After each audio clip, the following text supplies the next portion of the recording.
Welcome to GCC ILO Assessment. In this video, we're going to talk a little bit about the selection of a particular item for use in your course.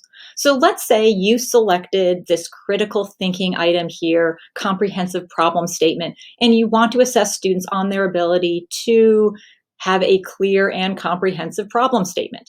One of the things that we have provided for you is a set of examples. We have tried to identify examples that are representative from across different departments on campus. Many of these examples come directly out of student learning outcome statements from faculty course reports.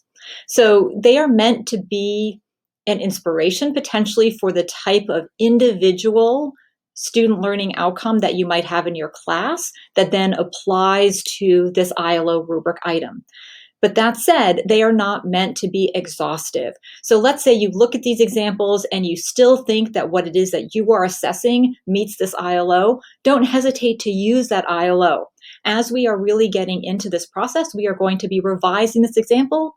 We are going to be asking you to provide additional examples and to think about how the different aspects of your course meet these different ILO rubric items. So use the examples as a guide, but don't let them limit you if you believe that a particular rubric item really is the right one to be assessed in your course.